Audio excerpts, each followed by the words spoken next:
It would seem that the $1 trial for Xbox Game Pass is in fact coming to an end. That means you can't do the trick where you stack up a bunch of years and then upgrade it all for $1 like I did. And hopefully many of you also did to save some cash. Let's hear what Microsoft had to say about this. And there's some updates about that Redfall Always Online issue that is being looked into. And one quick update from Michael Pachter with his thoughts about how the Activision Blizzard case will proceed. Let's dive in right now.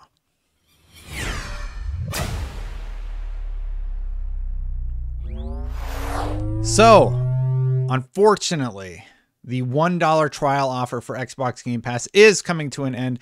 Microsoft said it has stopped its Xbox Game Pass $1 trial offer. This was such a great deal. Basically, what you could do is when there was a sale for Xbox Live, you could stack up however many years of Xbox Live, pay $1, and that all gets converted to the ultimate version of Xbox Game Pass. I absolutely did this. It was too good to pass up, and now I have Game Pass. I don't even know when it expires, but hopefully you were able to get in on it. That is no longer available to most of you.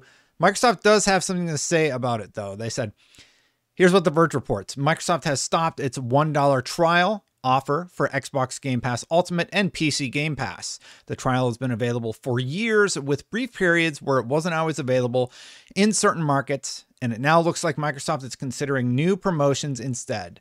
We have stopped our previous introductory offer for Xbox Game Pass Ultimate and PC Game Pass and are evaluating different marketing promotions for new members in the future, says Carrie Perez, head of global communications at Xbox, in a statement to The Verge.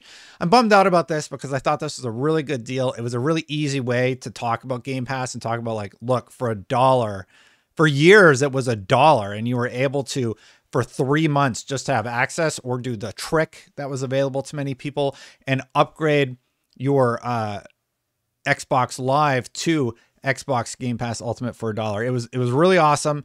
That is no longer the case. However, you got to pay regular price. Hopefully they come up with something that is somewhat comparable. Now, you might remember The Verge talks about this also. Microsoft has also been working on its friends and family plan for Xbox Game Pass Ultimate. The plan lets you share Xbox Game Pass Ultimate benefits with up to 4 other friends or family members. Pricing in Ireland is set at $21.99 per month or $24 US, working out to less than $5 a person. Seems like a good deal. Not quite as good as it was before, but part of this is included in all of the other things that are happening with Microsoft right now. They are now charging $70 for their next gen games. They made that switch. I don't think they've increased their console prices. I know Sony had to do that. I don't think Xbox has had to do that yet. I'm not a big fan of it if they did. And if that does happen, that's not great. But Phil Spencer alluded to the fact they are going to make some changes. And this $1 upgrade thing, this trick, has to be one of them to get ready for a big influx of games. I have to wonder if this is because of confidence that the Activision Blizzard deal is going to be going through, especially in light of the recent CMA talks, which you can check out right here. Before we talk about the Redfall update, which is some positive news, and all developers should do this, removal of Always Online conditioning, hit that subscribe button if you haven't yet, hit that bell, and if you're already subscribed, hit that like. So moving on, the next story I wanted to talk about was this one. Redfall dev Arkane is already working on removing Always Online requirement, but it will take some work. For some reason, they decided to require that you're online even if you're playing by yourself. Now, this makes sense for a game like Destiny, where there's sort of like an integration of other people playing in the open spaces and such, where, okay, maybe it doesn't make sense to have this offline because there's sort of a community element to it. With 4-player co-op games like Borderlands, I don't think Borderlands should require Always Online, and neither should Arkane's Redfall.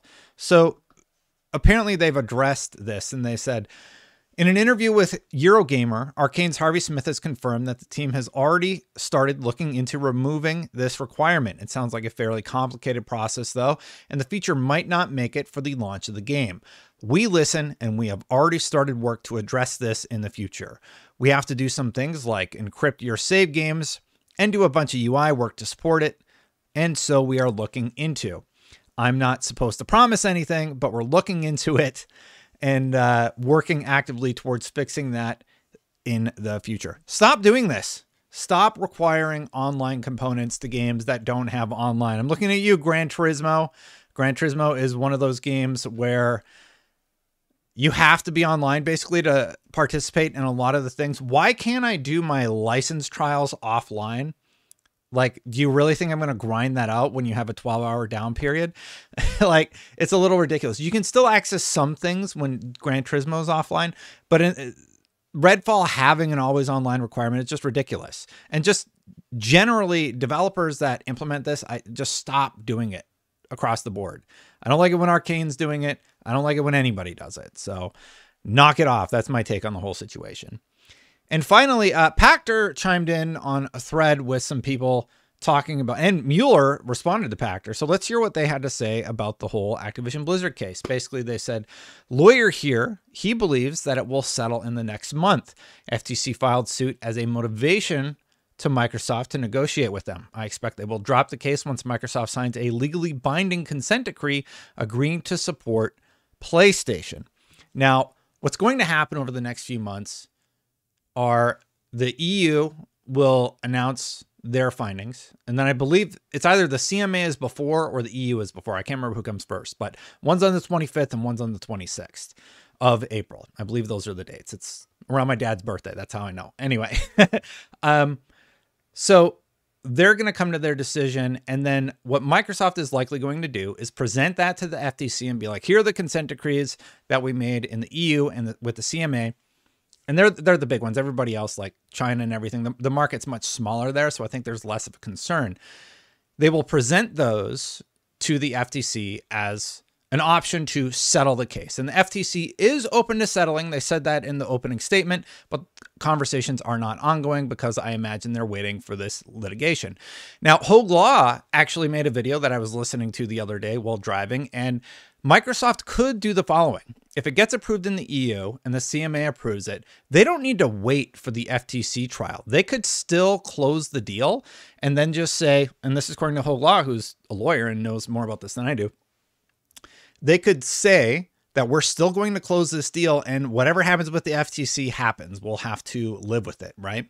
So that is a possibility. Is that likely? Probably not, but it is an option on Microsoft's part. They could just litigate the heck out of it into the future. And there's a lot of stuff happening politically right now with what the FTC wants to do. They want to block all mergers over $5 billion, which would have a big impact on the market. Like that would mean Sony wouldn't have been able to acquire Bungie, for example, because that was over, sorry, $5 billion, not 5 million. And I think that's going to be another video.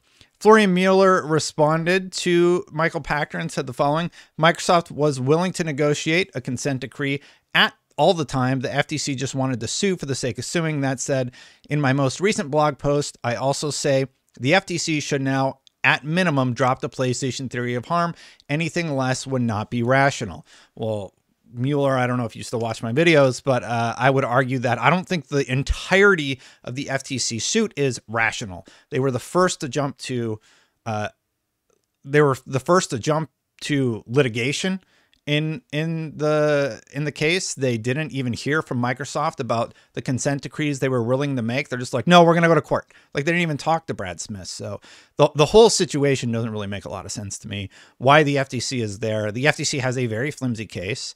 The judge, by the way, has said, Microsoft, you have to produce those documents. So selfishly as a creator, I want to see those documents or any sort of reference to the documentation that Sony has to provide and any sort of reference to the documentation that Microsoft has to provide. But at the end of the day, I don't think this goes to trial. And the lawyers that I watch do not think it's going to go to trial, because what's going to happen? The EU is going to settle. The CMA is going to settle likely, like based on what we've heard the last few days. And then the FTC is going to take it to court. The judge is going to throw it out. And the judge just threw out the Meta Within case very recently. So like the odds of this going through seem very low and very weak. But anyway, I'm rambling a little bit about the case. Thanks so much for watching. That's an update on what's going on with Microsoft. It was a lighter news day. Thought I wouldn't make a video, but you know what? I like y'all, and I know you like my videos, so I appreciate you supporting this channel. If you haven't subscribed yet, hit that subscribe. If you like this video, hit that like. If you're already subscribed, that helps the video get like populated around YouTube, and it pops up and recommended, so I do appreciate that. Thank you to the members for supporting. You guys rock. Thank you so much. You just said, hey, you know what? Either I really hate your ads and I want to support you, or I really like your content and I want to support you. Whatever it was, thank you so much. If you want to do so, click that join button. Before I go, here was the big news about what happened with the CMA. It's a longer video, but the first half is like the synopsis, and then I go into a deeper dive. So even if you just watch the first half, it's some interesting stuff. Thanks for watching, everybody. I'll see you for the next one.